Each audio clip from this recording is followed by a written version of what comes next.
जब तुमने 2 या 3 साल पहले अपने जेई की प्रिपरेशन स्टार्ट करी होगी तो तुमने ये सपना जरूर देखा होगा कि मुझे एक अच्छे कॉलेज के अंदर एडमिशन पाना है ताकि मैं अपने पेरेंट्स को प्राउड फील करा पाऊँ, क्योंकि तुम्हारा सपना सिर्फ तुम्हारा नहीं होता है, तुम्हारे से जो लोग जुड़े हैं स्पेशली तुम्हारे पेरेंट्स, उनका भी सपना होता है। लेकिन जब अब हमारे पास जेई मेंस 2026 के लिए फर्स्ट अटेम्प्ट के लिए केवल 10 दिन का टाइम बच रहा है तो ये सपना धूमिल सा होता हुआ दिख रहा है। लग रहा है कि यार क्या चीजें हो भी पाएगी या फिर नहीं, कॉन्फिडेंस ही नहीं आ रहा है, मॉक टेस्ट के अंदर कम स्कोर लगातार आ रहा है, सिलेबस शायद उतने लेवल पे कंप्लीट नहीं है। ये सब चीजें अगर तुम्हारे साथ है और या फिर तुमने प्रिपरेशन काफी लेट स्टार्ट करी थी तो ये वीडियो तुम्हारे लिए काफी ज्यादा इंपॉर्टेंट है। क्योंकि देखो, मैं एक रियलिटी चेक अगर तुम्हें दूं ना तो पिछले साल हमारे साथ ऐसे कई स्टूडेंट्स थे और उनमें से ही एक स्टूडेंट की कहानी मैं तुम्हें बता रहा हूँ जिसका सिलेबस केवल 30 to 40% कंप्लीटेड था और वो भी तुम्हारी तरह बिल्कुल कॉन्फिडेंट नहीं था। सोच रहे हो, इतने कम सिलेबस के साथ वैसे भी वो एक अच्छे परसेंटाइल नहीं निकाल सकता था और उसके पास केवल 10 दिन का टाइम बचा था। तो अब इन 10 दिनों में उसने ऐसा क्या किया कि वो एक ठीक ठाक स्कोर तक पहुंचा, और वो ठीक ठाक स्कोर पता है कितना है? 138 स्कोर उसने जो है निकाला था। अब टारगेट जो है उसने बड़ा मानते हुए चला, तब जाके कम से कम इस स्कोर के आसपास पहुंचा और सेकंड अटेम्प्ट में तो उसने और बेटर कर दिया। तो ये 138 लाने के पीछे उसका रीजन क्या था?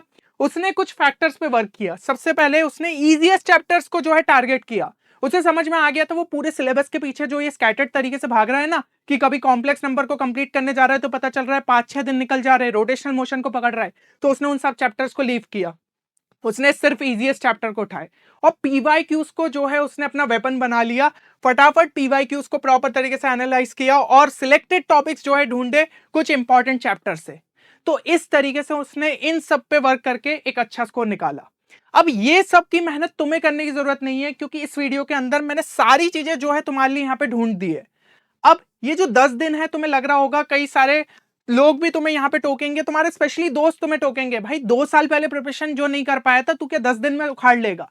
तो उनको सिर्फ यही कहना कि रिजल्ट बताएगा, जो भी चीज होगी फर्स्ट अटेम्प्ट में अपना बेस्ट देने की कोशिश करो। इवन नहीं भी आ पाया तो कम से कम तुम जो है आखिरी तक लड़े तो, और सेकंड अटेम्प्ट में तो उससे भी बेटर स्कोर कर सकते हो।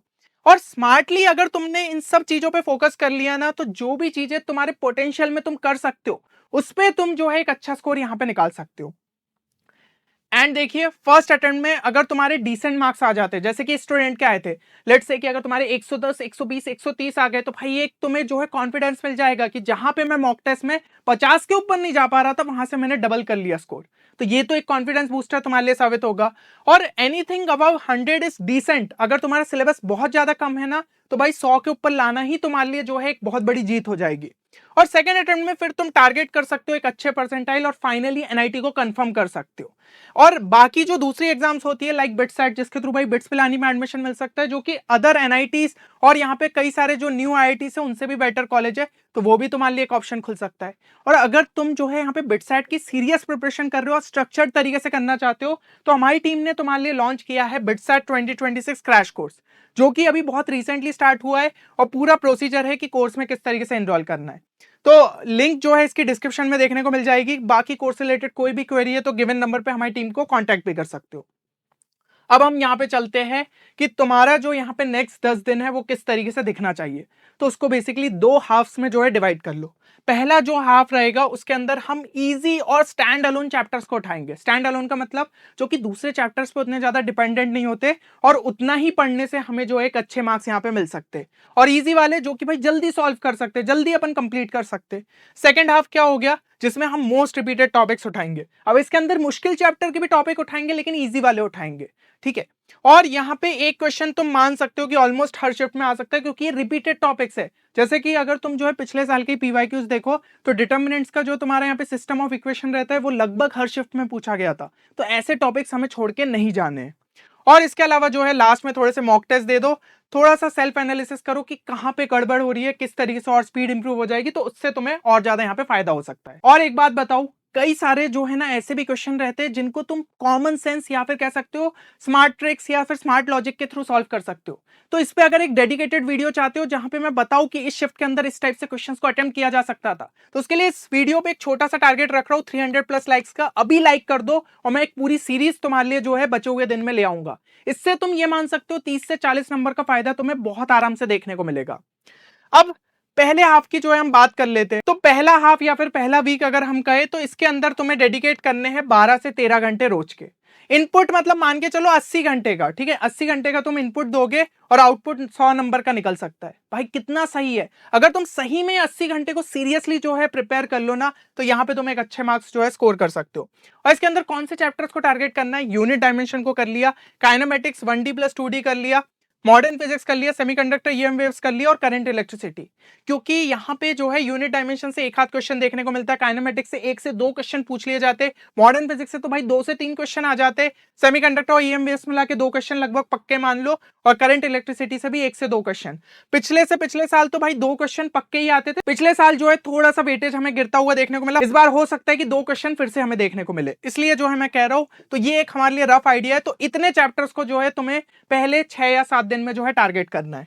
अब केमिस्ट्री की बात करूं तो भाई केमिस्ट्री में जीओसी में नॉमेनक्लेचर और आइसोमेरिज्म मिला के पूरे जीओसी को अगर अच्छे से करते हो भाई 3 से 4 क्वेश्चन वहां पे देखने को ही मिलते हैं। फिर पीरियोडिसिटी और डी एंड एफ ब्लॉक मिला लो, 3 क्वेश्चन वहां देखने को मिल जाते।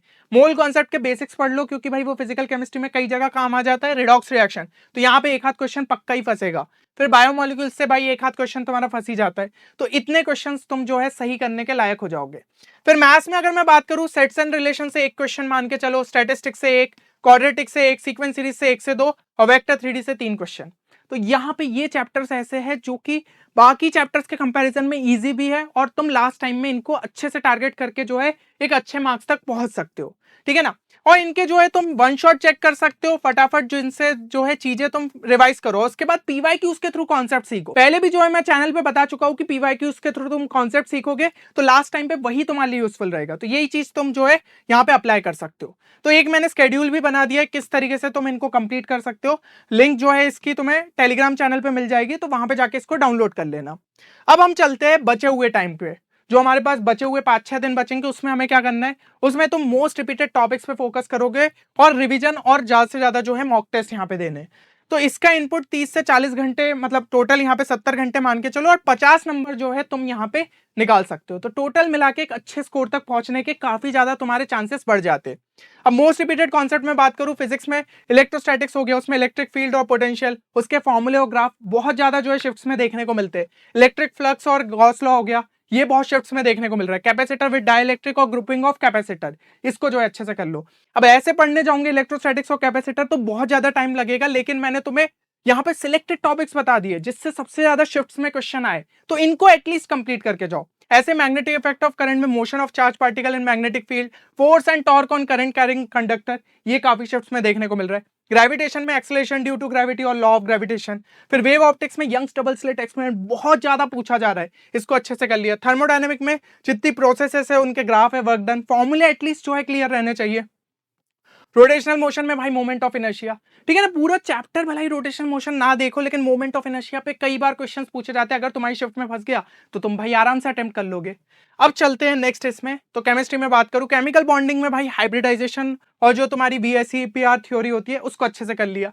फिर अपना जो है यहाँ पे मॉलिक्यूलर ऑर्बिटल थ्योरी हो गई, डिफरेंट मैग्नेटिक प्रॉपर्टीज, इस पे जो है कई बार क्वेश्चन देखने को मिलते हैं। कोऑर्डिनेशन कंपाउंड में क्रिस्टल फील्ड थ्योरी और उसके कलर बेस्ड, फिर वर्नर्स थ्योरी और वैलेंस बॉन्ड थ्योरी। थर्मोकेमिस्ट्री में लॉ ऑफ थर्मोकेमिस्ट्री और एंथैल्पी चेंज पे जो है क्वेश्चन देखने को मिल जाते। फर्स्ट लॉ और बेसिक फंडामेंटल्स तुम्हें पता हो तो यहाँ पे क्वेश्चन अटेम्प्ट कर सकते हो।